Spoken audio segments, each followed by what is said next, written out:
एक बूढ़ी माँ की 4 बातें अपने जीवन में अवश्य उतारें। नमस्कार प्रिय दर्शकों, हमारे YouTube चैनल में आप सभी दर्शकों का बहुत बहुत स्वागत है। तो दोस्तों, बने रहिए हमारी वीडियो के लास्ट तक। ये कहानी बहुत ही ज्ञानवर्धक है और प्रेरणादायक भी। तो आपसे निवेदन है, कहानी को पूरा अवश्य सुने। तो दोस्तों, जानते हैं इस कहानी के माध्यम से उन बूढ़ी माँ की 4 बातें कौन सी हैं। दोस्तों, बहुत समय पहले की बात है। किसी नगर में एक व्यक्ति रहा करता था। बहुत ही सीधा स्वभाव का व्यक्ति था। उसकी एक पत्नी थी, बड़ी सुशील स्वभाव वाली। उसके 3 बेटे थे और एक पुत्री थी। उसने अपने बेटे को काफ़ी पढ़ाया लिखाया, बच्चों की शिक्षा दीक्षा दिला रहा था।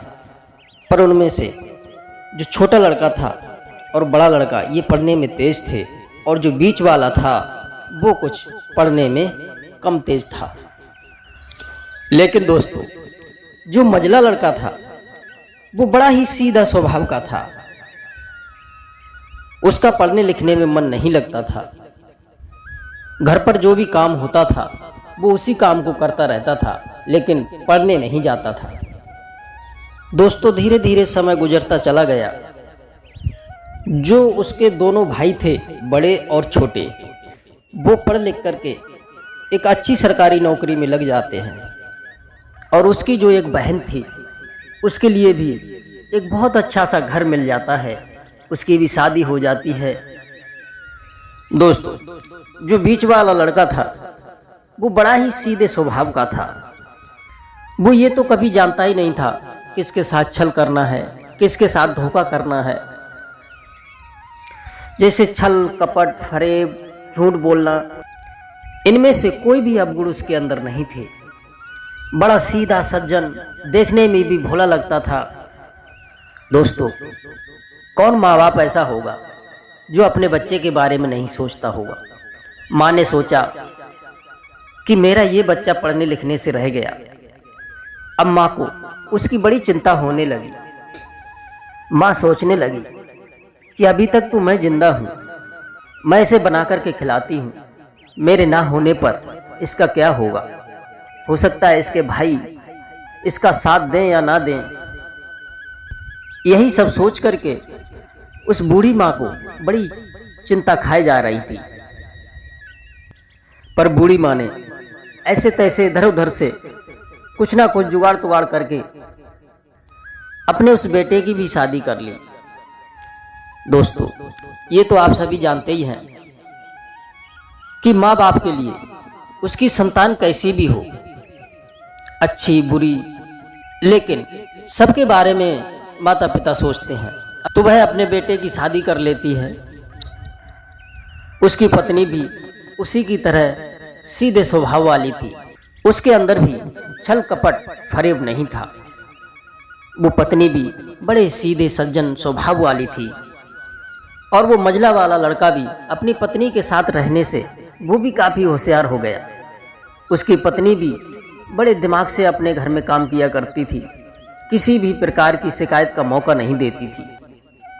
दोस्तों, एक दिन की बात, जो उसके छोटे और बड़े भाई थे, उनकी पत्नियों ने अपने अपने पतियों से कहा कि तुम उस गंवार अपने भाई के लिए सारा सब कुछ लुटाए दे रहे हो। हम उससे अलग रहना चाहते हैं, हम अपना सब कुछ अलग करना चाहते हैं। जो भी खेती बाड़ी है वो सब बांट लो। दोनों पढ़े लिखे जो व्यक्ति थे, वो दोनों भाई उसके पास आए और बोले, भाई अब तो बहुत दिन हो गए तुम्हें खेती बाड़ी करते हुए, तुम्हारी भी शादी हो गई है। अब ऐसा करो, सब कुछ घर के बांट लो। अब हम भी आपसे अलग रहना चाहते हैं, इसलिए आप घर के आपस में मिलकर के बंटवारा कर लो। भोले भाले भैया ने कहा, अरे भाई, आपकी जैसी मर्जी, आप चाहो बंटवारा जैसा चाहें तैसा कर लो।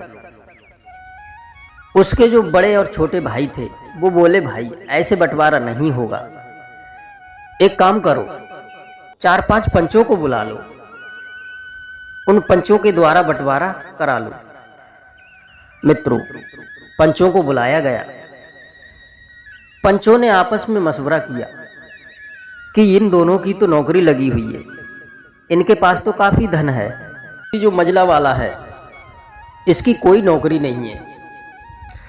पंच आपस में कहने लगे कि ये भोला भाला इनका भाई है, बेरोजगार है, यदि इसे कुछ ज़्यादा दे दिया जाए तो इसका भी भला हो सकता है।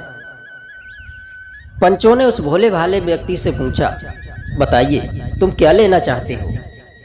तो भोले भाले ने जवाब दिया, मेरे दोनों भाई जो मुझे देंगे मुझे भय स्वीकार होगा।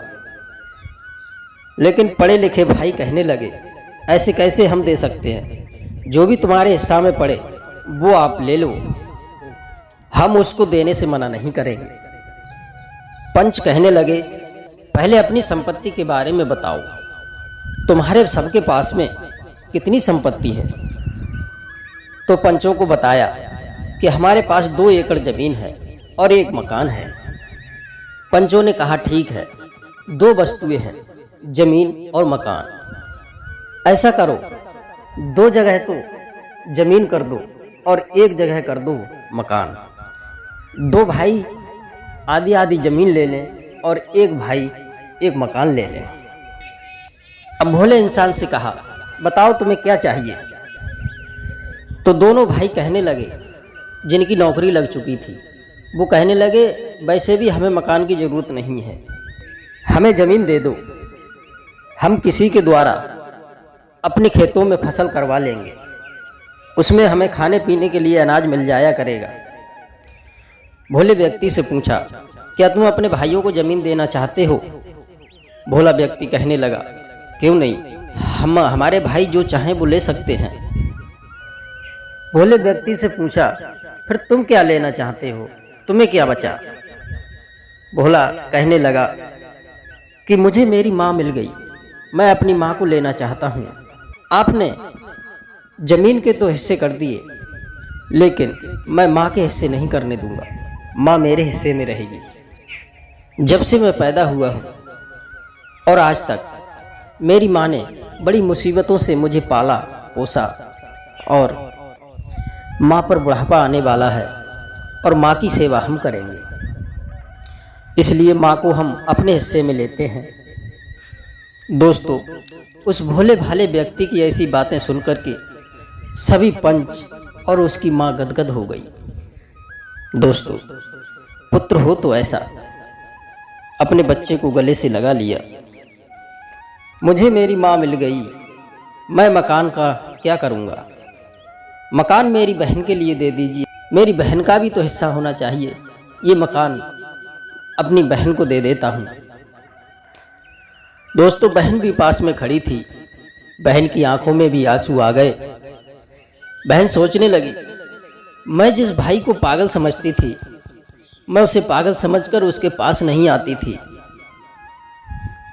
मैं उन भाइयों के पास जाती थी जिनकी जॉब लग चुकी थी। वो भाई भी शर्मिंदा हो गए और अपने भाई को भी गले से लगा लिया। सोचने लगे, मेरा भाई भी कितना नादान है, हमसे कुछ लेना ही नहीं चाहता है। दोनों भाइयों ने कहा, अब हम बंटवारा करना नहीं चाहते हैं। तो माँ कहने लगी, मेरे बच्चों, मैं तुम्हें 4 बातें बताती हूँ, इन बातों को हमेशा गांठ में बांध लो। नंबर 1, माता पिता का सम्मान। चाहे आप कितने ही बड़े क्यों ना हो जाएं, पर माता पिता का सम्मान करना ना भूलें। आपकी सफलता की कुंजी आपके माता पिता ही होते हैं, जो आपको परिस्थितियों से निकालने के लिए जीवन भर मेहनत करते रहते हैं। अगर जीवन में सफलता प्राप्त करना चाहते हो तो घर में माता पिता और बड़े बुजुर्गों का आशीर्वाद प्राप्त करें। नंबर 2, सुख शांति उन्हीं लोगों को मिलती है जो हर स्थिति में संतुष्ट रहते हैं, जिनका स्वास्थ्य ठीक रहता है और जिन पर लोग भरोसा करते हैं। जो लोग दूसरों से जलते हैं उनका मन कभी शांत नहीं रह सकता। जरूरत आने पर गरीब लोगों की मदद जरूर करें और सभी से मुस्कान के साथ मिलें तो रिश्तों में प्रेम बना रहेगा। तीसरी बात, किसी के बहकावे में ना आवें। जैसे कोयल अपनी भाषा बोलती है, इसलिए आज़ाद रहती है, परंतु तोता दूसरे की बोली बोलता है, इसलिए पिंजरे में कैद रहता है। अपनी भाषा, अपने विचार और अपने आप पर विश्वास करें। सत्य पर चलने वाला परेशान तो हो सकता है, पराजित नहीं। इसलिए किसी के बहकावे में आकर गलत निर्णय नहीं लेना चाहिए। नंबर 4, 3 बातों का हमेशा ध्यान रखें। अतीत की चिंता मत करो, भविष्य का विश्वास मत करो और वर्तमान को व्यर्थ मत जाने दो। तो दोस्तों, ये थी बूढ़ी माँ की 4 बातें। यदि आपने इन बातों को अपनी गांठ में बांध लिया तो आप कभी गरीब नहीं रह सकते।